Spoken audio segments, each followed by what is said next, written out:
kanda subscribe wowe ugeze kuri iyi channel bwa mbere, nawe wayikanze tumaze iminsi tubana umunsi ku munsi, ndagushimiye, Imana iguhe umugisha.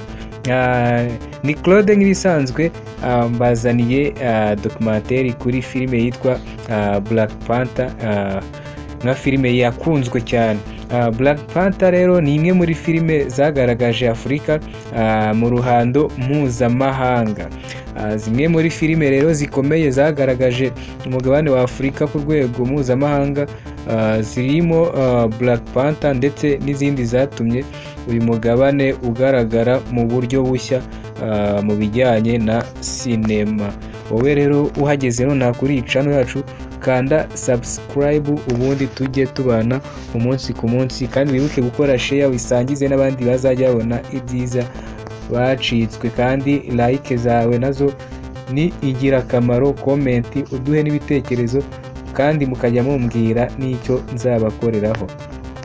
Sinema yo mu burengerazuba rero by'umwihariko ibigo bikora filime nka Hollywood byagiye bigaragaza Afurika mu buryo butari bwiza, aho usanga inkuru rero nyinshi zivuga gusa ku bibazo by'ubukene, intambara, impfu n'impanuka, nk'uko byatangajwe n'ikinyamakuru Global Citizen.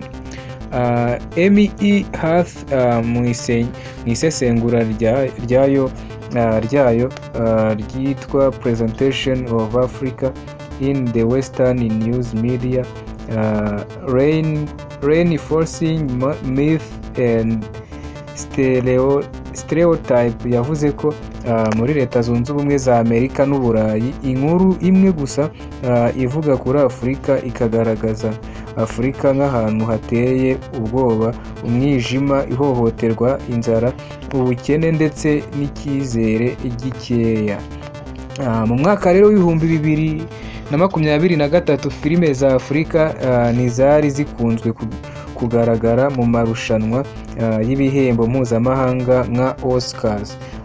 Mu myaka rero 90 ishize y'amarushanwa ya Academy Awards, filime 3 gusa zari zaravuye muri Afurika arizo zatsindiye iki gihembo cya Best International Films.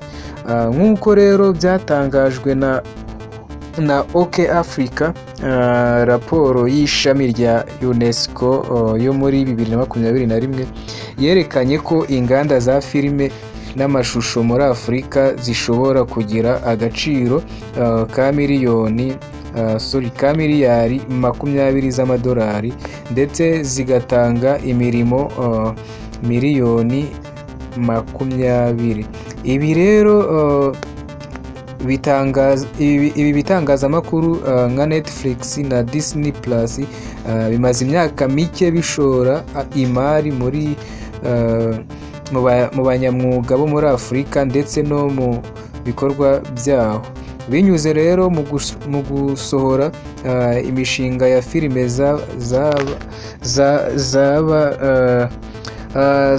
yaba izitangira ndetse n'iz'uruhererekane, zaba izirangira cyangwa se iz'uruhererekane. Iki gihe rero ni igihe cyo gushyira imbere inkuru za Afurika, imico yayo n'abantu bayo mu buryo bwagutse kuri sinema no ku biganiro, aho inkuru zayo zigaragara mu buryo bushya kandi butandukanye.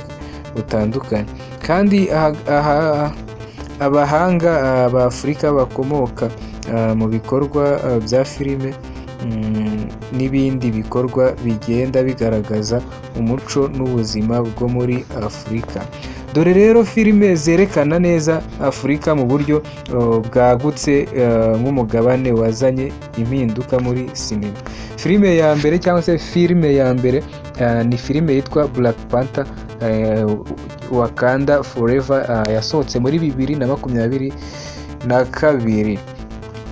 Mwibutse ko filime ya Black Panther ari filime irimo n'umunyakenyakazi, umunyafurika y'iwacu ariwe bita Lupita Nyong'o.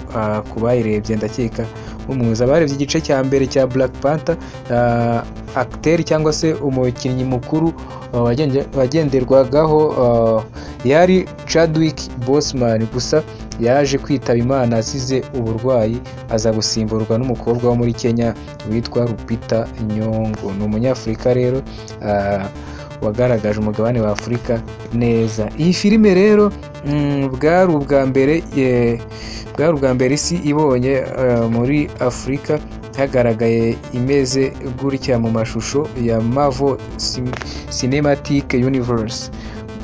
Irimo rero abakinnyi benshi bari babirabura ndetse n'abayikoze benshi bakaba ari abo nk'uko bigaragara mu nyandiko yaturutse mu kinyamakuru Independent. Black Panther rero yagaragazaga ubwami bwa Wakanda bubarizwa muri Afurika nk'ubufite ubutunzi, uburyo bw'imiyoborere, ikoranabuhanga rihambaye kurusha ahandi hose, n'umuco ndetse n'umuco byihariye. Ibyagaragajwe rero muri iyi filime byatumye benshi babona umugabane wa Afurika nk'ahantu hakubiye ibyiza byinshi. Ku mwanya wa kabiri rero haje filime yitwa Super Team 4 yasohotse 2023 cyangwa se 2023. Iyi filime ikaba iyi ni filime ya mbere yakinwe iri mu buryo bwa filime z'abana mu mwaka wa 2023, igaragaza itsinda ry'abana 4 b'abakobwa nk'uko izina ryayo ribivuga, bari intwari. Iyi filime rero yakorewe muri Lusaka, ubwo Lusaka akaba ari umurwa mukuru wa Zambia, urumva ko ari muri Afurika. Malenga cyangwa se Mulendema wayoboye iyo filime yabwiye CBS News ati mu gukora superheroes yakorewe muri Lusaka, ndetse yashatse kwereka isi abakobwa 4 b'Abanyafurika bafite imbaraga batabaye umunsi mu buryo bwabo bwiza kandi butangaje. Nshaka kugaragaza ko umuntu uwo ari we wese aho ava hose ashobora kuba intwari. Gatatu rero ni yitwa African Foxtail Remained, yagaragaye 2023, nayo nibwo yaje gusohoka.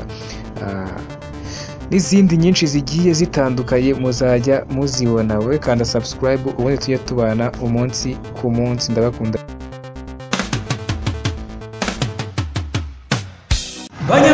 Banyarwandakazi, twabazaniye za ntebe z'imigano, turazikora ahangaha, dukorera ku kiraro uva Nyabugogo, ku kiraro cya mbere ku Kinamba. Ku bindi bisobanuro waduhamagara kuri 0788440888. Kaze muri Mambo.